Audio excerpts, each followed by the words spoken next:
Selamat berjumpa kembali dengan kami, channel Film Legenda Nusantara. Dalam channel ini, kami akan menyajikan cerita-cerita legenda, cerita-cerita sejarah Nusantara, kejayaan Nusantara. Semoga kita semua akan menyadari bahwa negara kita, Nusantara, adalah negara yang sangat luar biasa. Salam NKRI. Kidung Senja di Mataram bagian 33. Dia ingin mencegah terjadinya perang saudara yang hanya akan menyengsarakan rakyat jelata. Akan tetapi akibatnya, karena Ki Sinduening tidak mau dibujuk membantu Ponorogo, dia malah ditahan, walaupun dijadikan tahanan yang diperlakukan dengan baik. Demikianlah, pada keesokan harinya Joko Lawu bersiap-siap setelah ia mendengar suara keterangan Pak Jio. Akan tetapi tentu saja dia tidak berani menyusup ke istana di siang hari. Hal itu akan berbahaya sekali dan kalau sampai ketahuan, akan gagallah usahanya membebaskan ayahnya. Dia harus dapat sekali menyusup berhasil, karena kalau tidak tentu penjagaan akan diperketat dan akan sulitlah menolong ayahnya. Setelah pagi hari itu Joko Lawu beristirahat karena semalam suntuk tidak tidur. Pada waktu menjelang sore, lewat tengah hari, dia pun meninggalkan warung Pak Jio dan pergi berjalan-jalan untuk mengenal lebih baik keadaan kota Ponorogo. Dia bersikap biasa agar tidak menimbulkan kecurigaan dan tidak menarik perhatian, bahkan memilih jalan yang sepi. Ketika dia tiba di dekat pintu gerbang kota sebelah selatan, dia melihat seorang pemuda berpakaian seperti seorang abdi, menuntun 2 ekor kuda yang tinggi besar. Biarpun 2 ekor itu merupakan kuda pilihan, namun yang menarik perhatian Joko Lawu bukanlah 2 ekor binatang itu, melainkan penuntunnya. Tentu saja dia segera mengenal pemuda itu yang bukan lain adalah Aji. Keponakan Lurah Dusun Muncang itu berada di Ponorogo dan menuntun 2 ekor besar yang pasti milik seorang bangsawan. Agaknya tidak mungkin kalau 2 ekor kuda besar itu milik Aji. Pakaian pemuda itu menunjukkan bahwa dia seorang abdi, bukan seorang bangsawan. Karena tertarik, Joko Lawu membayangi dari jauh. Melihat Aji menuntun 2 ekor kuda itu keluar pintu gerbang, dia pun membayangi, keluar dari pintu gerbang selatan kota Ponorogo. Kiranya pemuda itu membawa 2 ekor kudanya ke lembah sungai selatan kota. Ponorogo memang dikepung beberapa sungai yang datang dari pegunungan Wilis, Liman dan bukit-bukit di barat. Sungai-sungai yang cukup besar, apalagi kalau musim hujan, di antaranya adalah Kali Watu dan Kali Ngebel yang datang dari timur, dan Kali Tempuran yang datang dari barat. Semua airnya bersatu dengan Kali Madiun yang datang dari selatan untuk mengalir terus ke utara dan akhirnya menjadi satu dengan Bengawan Solo. Di daerah lembah sungai memang merupakan daerah subur, dan banyak terdapat rumput yang gemuk. Aji membawa 2 ekor kuda itu ke padang rumput dan melepas mereka di sana. Dia sendiri lalu menggunakan sebuah arit untuk membabat rumput yang dimasukkannya ke dalam 4 buah keranjang yang tadi dia bawa di atas punggung kuda.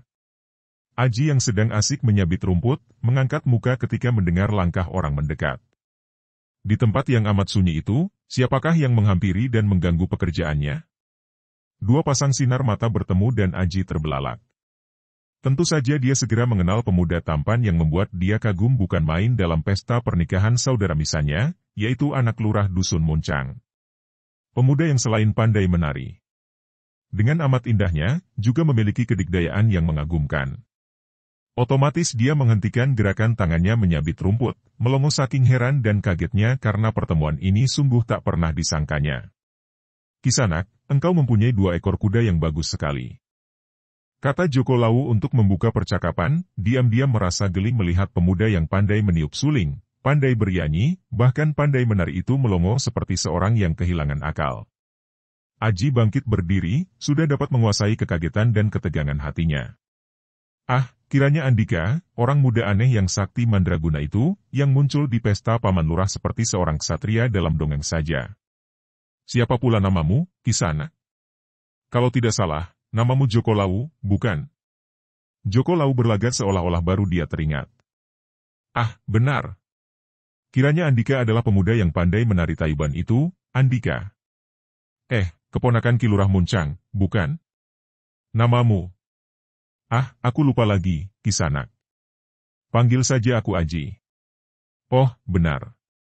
Namamu Aji, engkau yang kejatuhan sampur, dipilih oleh ledek yang manis itu. Siapa pula namanya? Madu. Madu Laras. Akan tetapi, dibandingkan Andika, aku kalah jauh, baik dalam kepandaian menari, dalam menarik hati Madu Laras, apalagi dalam hal kepandaian berkelahi. Kisanak Joko Lawu, bagaimana tiba-tiba saja Andika dapat muncul di sini? Tempat ini amat sepi. Pertanyaanku tadi belum habis dan belum sempat kau jawab. Engkau mempunyai 2 ekor kuda yang bagus sekali. Milikmu kah ini? Mendengar pertanyaan ini, Aji tertawa dan Joko Lawu memandang dengan jantung berdebar. Alangkah tampan pemuda ini kalau tertawa. Nampak lebih muda dan giginya yang berderet rapi dan putih terawat itu mendatangkan rasa suka di hatinya. Juga tawanya amat menular. Mau tidak mau dia pun harus tersenyum karena sukarlah menahan diri untuk tidak ikut tertawa melihat dan mendengar pemuda itu tertawa. Kiranya pemuda itu membawa 2 ekor kudanya ke lembah sungai selatan kota. Ponorogo memang dikepung beberapa sungai yang datang dari pegunungan Wilis, Liman dan bukit-bukit di barat. Sungai-sungai yang cukup besar, apalagi kalau musim hujan, di antaranya adalah Kali Watu dan Kali Ngebel yang datang dari timur, dan Kali Tempuran yang datang dari barat. Semua airnya bersatu dengan Kali Madiun yang datang dari selatan untuk mengalir terus ke utara dan akhirnya menjadi satu dengan Bengawan Solo. Di daerah lembah sungai memang merupakan daerah subur, dan banyak terdapat rumput yang gemuk. Aji membawa 2 ekor kuda itu ke padang rumput dan melepas mereka di sana. Dia sendiri lalu menggunakan sebuah arit untuk membabat rumput yang dimasukkannya ke dalam 4 buah keranjang yang tadi dia bawa di atas punggung kuda. Aji yang sedang asik menyabit rumput, mengangkat muka ketika mendengar langkah orang mendekat. Di tempat yang amat sunyi itu, siapakah yang menghampiri dan mengganggu pekerjaannya? 2 pasang sinar mata bertemu dan Aji terbelalak. Tentu saja dia segera mengenal pemuda tampan yang membuat dia kagum bukan main dalam pesta pernikahan saudara misannya, yaitu anak lurah Dusun Muncang. Pemuda yang selain pandai menari, dengan amat indahnya, juga memiliki kedikdayaan yang mengagumkan. Otomatis dia menghentikan gerakan tangannya menyabit rumput, melongo saking heran dan kagetnya karena pertemuan ini sungguh tak pernah disangkanya. Kisanak, engkau mempunyai 2 ekor kuda yang bagus sekali, kata Joko Lawu untuk membuka percakapan, diam-diam merasa geli melihat pemuda yang pandai meniup suling, pandai bernyanyi, bahkan pandai menari itu melongo seperti seorang yang kehilangan akal. Aji bangkit berdiri, sudah dapat menguasai kekagetan dan ketegangan hatinya. Ah, kiranya Andika, orang muda aneh yang sakti mandraguna itu, yang muncul di pesta Paman Lurah seperti seorang ksatria dalam dongeng saja. Siapa pula namamu, Kisanak? Kalau tidak salah, namamu Joko Lawu, bukan? Joko Lawu berlagak seolah-olah baru dia teringat.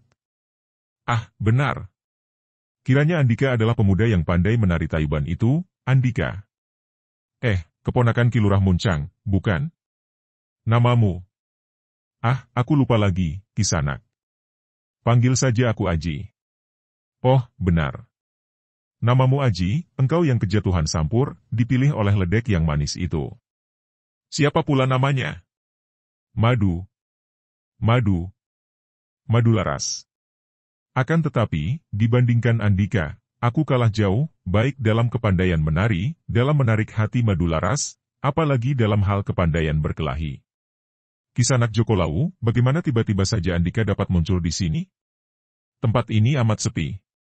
Pertanyaanku tadi belum habis dan belum sempat kau jawab. Engkau mempunyai 2 ekor kuda yang bagus sekali. Milikmu kah ini? Mendengar pertanyaan ini, Aji tertawa dan Joko Lawu memandang dengan jantung berdebar. Alangkah tampan pemuda ini kalau tertawa. Nampak lebih muda dan giginya yang berderet rapi dan putih terawat itu mendatangkan rasa suka di hatinya. Juga tawanya amat menular. Mau tidak mau dia pun harus tersenyum karena sukarlah menahan diri untuk tidak ikut tertawa melihat dan mendengar pemuda itu tertawa. Hehehe, jangan mengejek, sobat. Orang seperti aku ini mempunyai 2 ekor kuda seperti ini? Hahaha, ketahuilah, kawan, biar aku bekerja sampai tua, aku tidak akan mampu membeli seekor saja kuda seperti ini.